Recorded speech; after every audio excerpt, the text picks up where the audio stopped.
मंडल के उपाध्यक्ष रहे। इसके बाद पार्टी ने उन्हें अनुसूचित जनजाति मोर्चा का अध्यक्ष बनाया। 2008 में उन्हें पार्टी ने अपना प्रत्याशी घोषित किया था।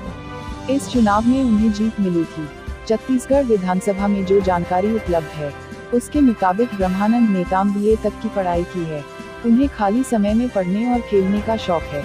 हर लोकल खबर से हमेशा अपडेट रहने के लिए अभी हमारे बस्तर न्यूज यूट्यूब चैनल को सब्सक्राइब कीजिए। आज समय विशेष में बस इतना ही। कल फिर हाजिर होंगे नई खबरों के साथ। मुझे इजाजत दीजिए। नेहा श्रीवास्तव, धन्यवाद।